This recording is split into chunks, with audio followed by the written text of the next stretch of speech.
Salam pemirsa, berjumpa lagi bersama saya dalam pembahasan buku Agama yang Bersinar. Buku ini dituliskan oleh Nyonya Ellen G. White. Buku ini menyuguhkan kepada kita suatu cara yang lebih baik, menyingkapkan kepada kita suatu kehidupan yang lebih sederhana dan lebih manis. Semua pembaca akan penuh dengan kegembiraan dan kesukaan, bersinar menyinarkan kasihnya dimanapun kita berada. Inilah suatu ajakan yang indah bagi masing-masing kita. Sehingga di dalam kehidupan kita hari demi hari, kita boleh mempraktekkan akan karakter Kristus di dalam kehidupan kita.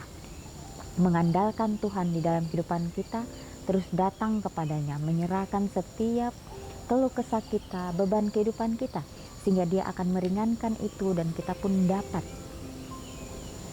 menjalankan akan setiap perintah Tuhan di dalam kehidupan kita. Walaupun akan banyak tantangan yang kita hadapi, tapi kita harus yakin dan percaya bahwa Tuhan kita ada di depan kita, selalu membimbing kita, selalu memberikan jalan yang terbaik di dalam kehidupan kita. Kesempatan demi kesempatan yang Dia masih berikan, kita dapat pergunakan itu dengan sebaik-baiknya hanya untuk memuji dan memuliakan namanya. Pada saat ini kembali lagi saya mengundang akan seluruh anggota keluarga dan saudara-saudara semua. Kita dapat berkumpul bersama-sama. Kita akan mempelajari nasihat firman Tuhan pada saat ini, dan biarlah rencana-rencana indah Tuhan itu akan menjadi bagian masing-masing kita. Kita akan masuk ke dalam judulnya, Merenungkan Tuhan. Ayatnya terdapat di dalam Mazmur 104 ayat 34. Biarlah renunganku manis kedengaran kepadanya. Aku hendak bersukacita karena Tuhan. Biarlah setiap tujuan yang Anda bentuk, setiap pekerjaan yang Anda lakukan, dan setiap kesenangan yang Anda nikmati bagi kemuliaan Tuhan, biarlah ini menjadi bahasa hatimu. Aku milikmu ya Tuhan, hidup untukmu, bekerja untukmu, dan menderita untukmu. Ya, jadi kita harus mempunyai suatu tujuan yang harus kita bentuk di dalam kehidupan kita. Pada saat kita bekerja, apa yang kita lakukan itu yaitu hanya untuk memuji dan memuliakan nama Tuhan. Dan di dalam setiap sukacita kita, kesenangan yang kita nikmati, itu semua juga hanya untuk kemuliaan Tuhan. Ya, bila mana kesusahan itu datang, bila mana ancaman itu datang kepada kita, kita juga harus berserah kepada Tuhan, sehingga damai surga itu akan selalu hadir di dalam kehidupan kita. Dan juga di sini katakan, biarlah ini menjadi bahasa hatimu. Ya, jadi apapun yang kita lakukan di dunia ini, biarlah kita selalu mengingat akan pencipta kita, yaitu Tuhan yang ada di surga. Kita juga harus mengatakan bahwa saya adalah milik Tuhan. Hidup saya adalah milik Tuhan. Saya bekerja ini untuk Tuhan, dan saya menderita juga untuk Tuhan. Ya, pada saat kita ucapkan ini mungkin ini sangat gampang, ya, tetapi di saat mempraktekkan apa yang kita ucapkan ini, disinilah terkadang manusia merasa bahwa dia tidak sanggup, merasa bahwa dia tidak bisa melakukan itu. Ya, kalau kita merasa seperti itu, biarlah kita datang kepada Tuhan, menyerahkan kehidupan kita kepada Tuhan, dan andalkan Tuhan, maka Dia akan memberikan kita kesanggupan, memberikan kita kekuatan untuk melewati itu semua. Banyak yang mengaku berada di pihak Tuhan, tetapi sebenarnya tidak. Tujuan semua tindakan mereka ada di pihak setan. Dengan cara apa kita akan menentukan di pihak siapa kita berada? Siapa yang memiliki hati kita? Bersama siapa pikiran kita? Kepada siapa kita sedang berbicara? Jika kita berada di pihak Tuhan, pikiran kita bersama Dia, dan pikiran termanis kita adalah tentang Dia. Kita tidak memiliki persahabatan dengan dunia. Kita telah menguduskan semua yang kita miliki dan diri kita kepadanya. Kita rindu untuk memiliki atau menyandang gambarnya, menghirup rohnya, melakukan kehendaknya, dan menyenangkan Dia dalam segala hal. Ini ditulis di dalam Testimony for the Church, jilid 2 halaman 262. Ya, jadi banyak sekali ya orang-orang yang mengaku berada di pihak Tuhan, tetapi mereka sebenarnya ini tidak Tidak. Ya, tujuan semua tindakan mereka ada di pihak si jahat atau si setan ini. Ya. Dengan cara apa kita akan menentukan di pihak siapa kita berada.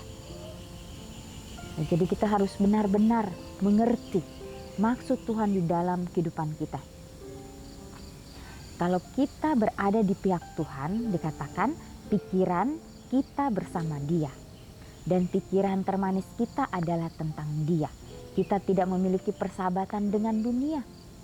Ya, kita telah menguduskan semua yang kita miliki dan diri kita kepadanya. Kita rindu untuk memiliki atau menyandang gambarnya, menghirup rohnya dan melakukan kehendaknya dan menyenangkan Dia dalam segala hal. Ya, tentunya kita akan tahu karena kita diberikan akal budi. Dan kita akan tahu di mana kita berdiri saat ini. Ya, karena kita meminta itu dari Tuhan kita. Ya, walaupun kita sebagai manusia biasa, ya tetapi Tuhan menciptakan kita ini istimewa di matanya. Ya, biarlah hal yang istimewa yang Dia sudah berikan kepada kita akan selalu ingat itu dalam kehidupan kita, sehingga apapun yang kita lakukan boleh sesuai dengan kehendaknya. Ya, jadi suatu pelajaran yang sungguh indah pada saat ini. Kembali lagi mengingatkan kita bahwa merenungkan Tuhan di dalam kehidupan kita itu sangat penting. Mengingat akan pengorbanannya, mengingat akan pekerjaannya di atas dunia ini. Ya, sehingga kita juga merasakan, sehingga kita juga mau dilatih sebagaimana Tuhan kita. Sehingga kita juga mau memberikan yang terbaik kepada Tuhan kita. Kita rindu untuk terus melayani Tuhan di dalam kehidupan kita. Ya, jangan sampai kita di sini dikatakan memiliki persahabatan dengan dunia. Maka kita akan disebut musuh Tuhan kalau kita bersahabat dengan dunia. Ya, karena dunia memberikan suatu kesenangan itu hanya sesaat. Kesenangan yang membuat kita bahwa tidak ada lagi yang bisa kita andalkan kecuali diri kita sendiri. Itu adalah suatu hal yang berbahaya. Baiklah, kita mau menyadari, kita mau meminta tuntunan Tuhan. Dan kita akan melihat dengan pasti mana kehendak Tuhan di dalam kehidupan kita. Bila mana kita mempunyai penyerahan yang penuh hanya kepadanya. Menjadi seorang yang berkenan kepada Tuhan benar-benar hak istimewa. Amin.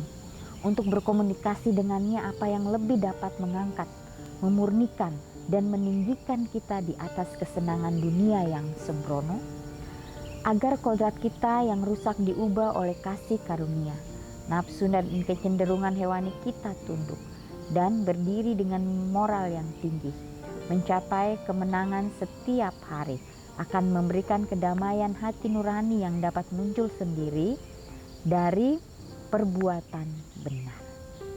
Ya, jadi menjadi seorang yang berkenan kepada Tuhan benar-benar hak yang istimewa bagi kita. Berkomunikasi dengannya itu dapat mengangkat, yang memurnikan dan meninggikan kita di atas kesenangan dunia yang sembrono ini. Ya, agar kodrat kita yang rusak diubah olehnya. Ya, karena Tuhanlah yang dapat membantu kita untuk merubah akan setiap karakter kita yang buruk, kita gantikan itu dengan karakter Kristus saja. Ya, sehingga kita mencapai kemenangan setiap hari, agar akan memberikan kedamaian hati nurani yang dapat muncul sendiri dari perbuatan yang benar itu. Ya, banyak di dunia ini orang-orang yang baik, tetapi belum tentu mereka benar di hadapan Tuhan. Oleh sebab itu, biarlah apapun yang kita lakukan, kita berdoa sehingga Tuhan dapat memberikan petunjuk kepada kita masing-masing, sehingga kita tidak salah mengambil keputusan atau melangkah di dalam kehidupan kita. Sahabat orang muda, dengan pekerjaan dan pengalihan seperti ini, Anda mungkin bahagia. Tetapi alasan mengapa Anda gelisah adalah Anda tidak mencari satu-satunya sumber kebahagiaan yang sejati. Ya, Anda dan selalu berusaha untuk menemukan dari Kristus kenikmatan yang hanya ada di dalam Dia. Ditulis di dalam Testimony for the Church, jilid 1 halaman 504. Ya, jadi kembali lagi sahabat, orang-orang muda pada saat ini, kita kembali lagi diberikan suatu pencerahan, diberikan suatu pemahaman kepada Tuhan saat ini untuk melakukan yang terbaik. Gunakan kesempatan dengan sebaik mungkin. Ya, karena orang-orang muda ini mempunyai semangat yang membara. Biarlah semangat itu ya kita lakukan untuk hal-hal yang positif, untuk selalu bekerja untuk Tuhan. Ya, lakukan yang terbaik. Ya, jangan sampai kita menyesal di akhir nanti. Tidak ada gunanya itu. Biarlah amaran ini kita boleh dengarkan, kita doakan, minta tuntunan Tuhan, sehingga apa yang harus kita lakukan itu semua boleh turut dengan kehendak-Nya. Ya, bila kita masih gelisah, ya maka di situ dikatakan kita masih mempunyai keraguan untuk datang kepada Tuhan. Biarlah kita dapat mencari satu-satunya sumber kebahagiaan yang sejati, yaitu kita berusaha menemukan dari Kristus kenikmatan yang hanya ada di dalam Tuhan kita.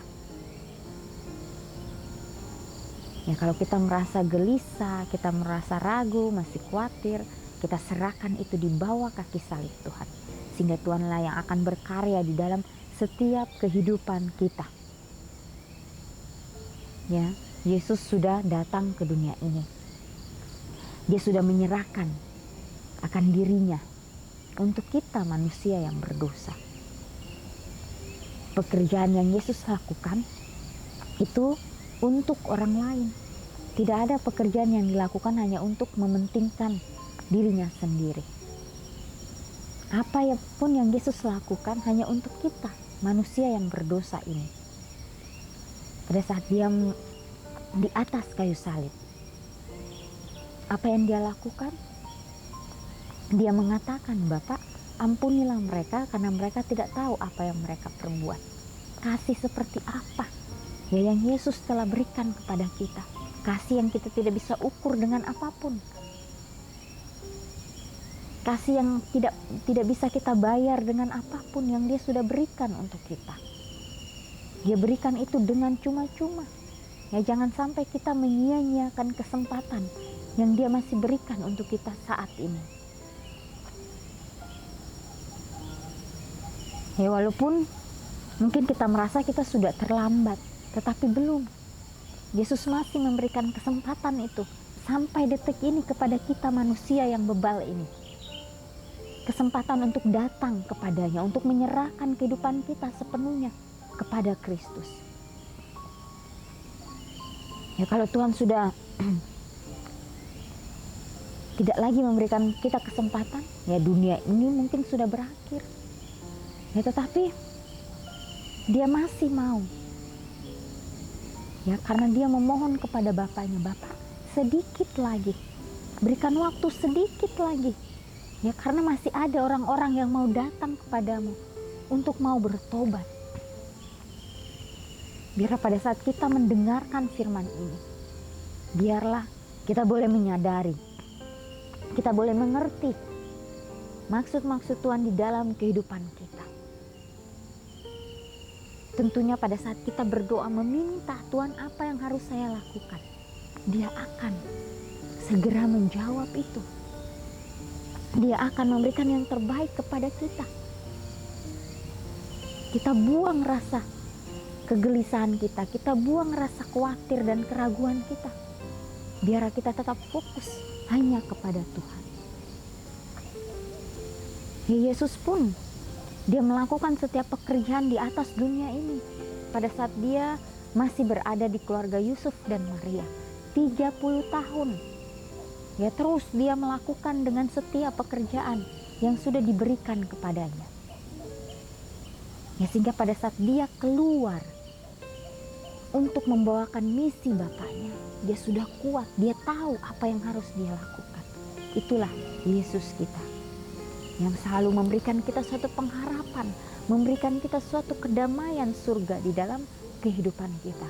Biarlah kita mau terus merenungkan akan kasih Tuhan di dalam kehidupan kita, dan kita ambil keputusan untuk mengikuti Tuhan di dalam kehidupan kita selagi kesempatan ini masih diberikan. Ya pemirsa, inilah satu nasihat yang indah bagi kita. Biarlah komitmen demi komitmen yang kita sudah buat, kita doakan itu dan kita dapat lakukan itu bersama-sama dengan Tuhan. Ya pemirsa, inilah nasihat firman Tuhan pada saat ini. Kita akan berjumpa lagi di kesempatan yang berikutnya, dan Tuhan memberkati.